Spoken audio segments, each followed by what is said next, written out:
आप चाहे रेगिस्तान में हो या पहाड़ों पर, चाहे गांव में हो या शहरों में, अपने देश में हो या किसी अन्य देशों में, टाटा ग्रुप की कोई ना कोई चीज़ आपने अपने आसपास जरूर देखी होगी। फिर चाहे वह नमक हो, चाय हो या फिर ट्रक, बस या गहने। टाटा ग्रुप एक ऐसा समूह है जिसकी खासियत ही यही है कि यह हर किसी से जुड़ा है।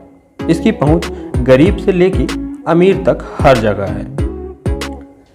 देश में शायद कोई ही ऐसा घर हो जहां टाटा की कोई चीज मौजूद ना हो, और आज यह औद्योगिक समूह के साथ साथ लोगों की भावनाओं से भी जुड़ चुका है। टाटा समूह अपने शुरुआती समय से ही देश की उन्नति और सफलता के लिए काम करते हुए एक पूरी शताब्दी में 102 अरब डॉलर से भी ज्यादा का दान देश की शिक्षा व स्वास्थ्य आदि के क्षेत्रों में किया है। आज यह ग्रुप पूरी दुनिया में 140 से अधिक देशों में फैला हुआ है और हमारे देश की कुल जीडीपी में अपना बड़ा योगदान दे रहा है। और इस बात का अंदाजा आप इससे लगा सकते हैं कि टाटा की केवल एक यूनिट टीसीएस ने ही पिछले वर्ष लगभग 13,000 करोड़ का टैक्स जमा किया। देश की कुल जीडीपी में 4% से ज्यादा का योगदान तो अकेले टाटा समूह द्वारा ही किया जा रहा है। आइए जानते हैं टाटा की शुरुआत से लेके आज तक का सफर और इस दौरान कैसे इस ग्रुप ने देश को आगे बढ़ाने में अपना योगदान दिया। किसे पता था कि वर्ष 1868 में केवल 19,000 रुपये में खरीदी गई दिवालिया तेल मिल के रूप में शुरू हुई टाटा कंपनी आज कई देशों की कुल जीडीपी से भी बड़ी हो जाएगी। टाटा समूह की स्थापना का श्रेय जाता है जमशेदजी टाटा को, जिनके जीवन के 4 अहम लक्ष्य थे: लॉ स्टील कंपनी का निर्माण, वर्ल्ड लेवल इंस्टीट्यूशन बनाना, होटल और हाइड्रो इलेक्ट्रिक पावर प्लांट का निर्माण। हालांकि वे अपने सभी लक्ष्यों को तो प्राप्त नहीं कर सके, लेकिन उन्होंने देश में औद्योगिक क्रांति की शुरुआत जरूर कर दी थी। जमशेदजी टाटा ने ही मुंबई में निर्माण किया आलीशान होटल द ताजमहल का, जो उस समय देश के लिए एक बड़ी उपलब्धि से कम नहीं था। वे भारत को गरीबी से बाहर निकालना चाहते थे, लेकिन वह दान और चैरिटी में विश्वास नहीं करते थे, और इसलिए उन्होंने 1892 में जे.एन. टाटा इंडोमेंट की स्थापना की, जिसका मकसद युवाओं को शिक्षित करना था। जमशेद जी के जाने के बाद इस ग्रुप की कमान सर दोराबजी टाटा के हाथों में आ गई। जहां एक तरफ जमशेद जी ने भारत में शिक्षा के क्षेत्र में तकनीकी शुरुआत की, वहीं उनके बेटे सर दोराबजी टाटा को देश में नए आइडिया के साथ बिजनेस शुरू करने का श्रेय जाता है। अपने पिता के सपनों को पूरा करने और टाटा समूह को आगे बढ़ाने में इनका अतुल्य योगदान रहा।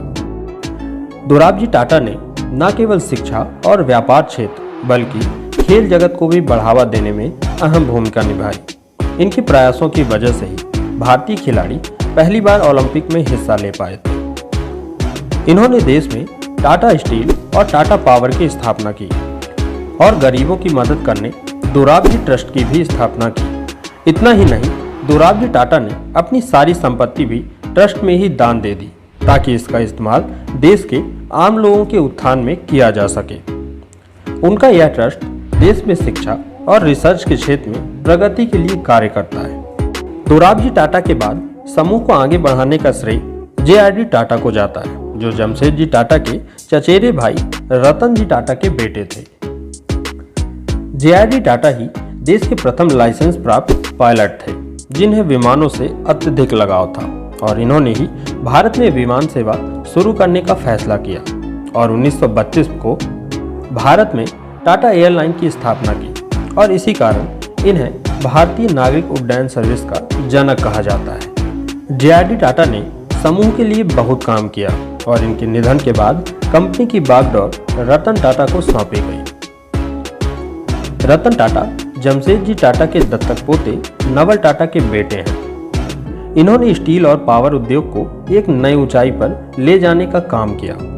टाटा मोटर्स की शुरुआत के बाद से टाटा ग्रुप ने महज 9 सालों के अंदर 36 कंपनियों का अधिग्रहण किया, जिसमें ब्रिटिश ऑटोमोबाइल कंपनी जैगुआर और लैंड रोवर का भी नाम शामिल है।